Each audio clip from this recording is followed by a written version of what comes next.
आणखी काही घडामोडींचा विविध घडामोडींचा आपण वेगवान आढावा घेऊया।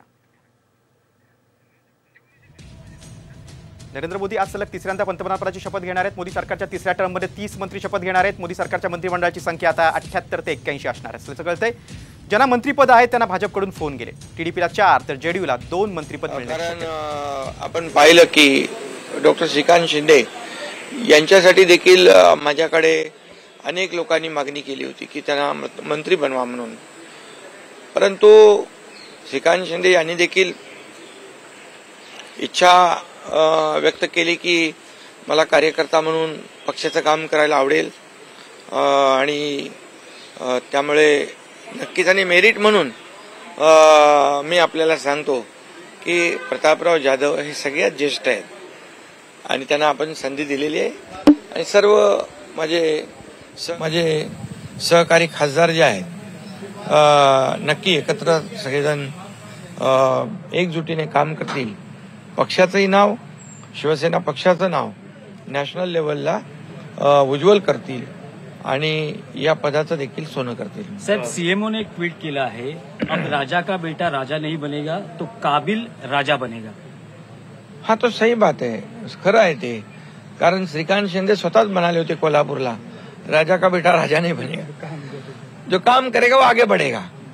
म्हणजे असं जो काम करेल, जो कर्तृत्वाने पुढे येईल त्याच्यावर अन्याय नाही मी करणार। त्यामुळे आता जे काही ज्येष्ठता आहे, मेरिट आहे, हे मेरिट बघून आपण निर्णय घेतलेला आहे। कारण माझ्या आयुष्यामध्ये, जीवनामध्ये मी सर्वसामान्य कार्यकर्ते जे आहेत, बाळासाहेब जसं सर्वसामान्य कार्यकर्ता, माझ्यासारख्या कार्यकर्त्याला संधी मिळाली आणि तसंच मी देखील माझ्या वाटचालीमध्ये, कारकिर्दीमध्ये कार्यकर्त्यांना संधी देण्याचं काम करतोय आणि करत राहील। तुमच्या या निर्णयामुळे शिवसैनिक, सामान्य शिवसैनिकाचं किती मॉरल वाढेल, किती त्यांना हे होती की हिंमत वाढेल की शिंदे साहेबांनी सुद्धा एक सामान्य कार्यकर्त्याला संधी दिली। हा आपला शिवसेना पक्ष जो आहे हा बाळासाहेबांच्या विचारांचा आहे। बाळासाहेबांच्या विचारांवर चालणारा हा शिवसेना पक्ष आहे। त्यामुळे कार्यकर्त्यांमधलाच एक खासदार मंत्री होतोय याचा आनंद सर्व कार्यकर्त्यांना नक्कीच होईल, झालेला आहे आणि एक उदाहरण म्हणून सगळीकडे याला पाहता येईल आपल्याला। सीएम साहेब एक मराठीत प्रश्न आहे की विधानसभा निवडणुका लक्षात घेता खरं तर आणखी एखादं मंत्रिपद मिळालं असतं तर जास्त नाही। बघा, आम्ही एक समान विचारधारेचे पक्ष आहोत। म्हणजे बाळासाहेबांनी ही युती घडवलेली आहे आणि त्यामुळे आमची वैचारिक भूमिका एक आहे, विचारधारा एक आहे। त्यामुळे आम्ही काय मिळालं पाहिजे, काही मिळवण्यासाठी युती केलेली नाही। आम्ही कुठली बार्गेनिंग पॉवर कधी याच्यामध्ये आम्ही यूज करणार नाही, वापरणार नाही। कारण शेवटी आजच्या परिस्थितीमध्ये जे सरकार स्थापन होत आहे यामध्ये आम्हाला सगळ्यात जास्त आनंद जो आहे तो मोदीजी पुन्हा प्रधानमंत्री बनतात याचा आहे। कारण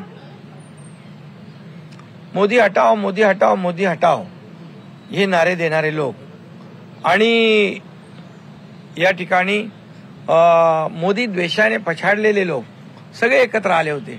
एकीकडे मोदी द्वेष होता, एकीकडे मोदींच्याबद्दल एक आकस, असूया होती आणि दुसरीकडे मोदीजी विकासाचा अजेंडा घेऊन चालले होते आणि या देशाला आपण काय देणार अशा प्रकारचा अजेंडा घेऊन मोदीजी चालले होते। हा फरक होता आणि म्हणून सगळ्यांनी या ठिकाणी ठरवलं की आणि जनता देशातली मोदीजींच्या पाठीशी उभी राहिली आणि त्यांचं जे काय स्वप्न होतं ते स्वप्न भंग झालं आणि मोदीजी पुन्हा प्रधानमंत्री तिसऱ्यांदा झाले याचा आनंद आम्हाला जास्त। सीएम साहेब मात्र विरोधी पक्ष टीका करते की हे सरकार अल्पकाळ असेल, मध्यावधी निवडणुका लवकरच नितीश कुमार असेल किंवा चंद्रबाबू नायडू असेल हे वेगळी भूमिका घेऊ शकतात, त्यामुळे अल्पकाळाचं सरकार हे मुंगेरीलाल के हसीन सपने आहेत।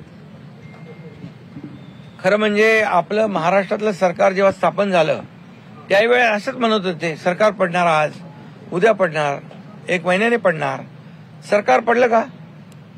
मुख्यमंत्री मी तसाच कायम आहे, नंतर मग परत मुख्यमंत्री बदलणार हे त्यांचं जे काही मनातला जो काही एक द्वेष आहे सरकारच्या बद्दल, मोदीजींच्या बद्दल हा व्यक्त होतोय. पण जेव्हा जेव्हा मोदीजींच्या विरोधामध्ये लोकांनी टीका केली विपक्षांनी, त्यावेळेस जनतेने साथ दिलेली आहे. त्यामुळे सरकार जे आहे मजबूत आहे, अधिक मजबूत होत जाईल. आणि या 5 वर्षात 10 वर्षात जे काम केलं, जे 50-60 वर्षामध्ये काँग्रेसनी केलं नव्हतं, आता मिळालेली 5 वर्षांनी आज मोदीजीने 100 दिवसाचा ऍक्शन प्लॅन तयार केलाय. ताबडतोब या जनतेला, या देशाला काय मिळेल आणि नक्की त्यामध्ये अनेक विकासाची कामं येतील. हा देश पुन्हा विकसित पुढे जाईल आणि देश महासत्तेकडे वाटचाल करेल. अर्थव्यवस्था जी काही 3ऱ्या क्रमांकावर आणण्याचा उद्देश आहे तो सफल होईल आणि आमच्या महाराष्ट्राला देखील खूप सहकार्य विकासाच्या बद्दल मिळेल. सीएम साहेब, गेल्या वेळेस शिवसेनेचे 18 खासदार होते, त्यावेळेस अवजड उद्योगमंत्रीपद आलं होतं. गेल्या अनेक वर्षांपासूनची परंपरा आहे की शिवसेनेच्या वाट्याला अवजड उद्योगमंत्रीपद येतं. यावेळेस ही परंपरा खंडित व्हावी असं वाटतं का? आता बघा, जो निर्णय एनडीए घेईल, मगाशीच मी सांगितलं, आम्ही कुठलंही बार्गेनिंग करत नाही आणि आम्ही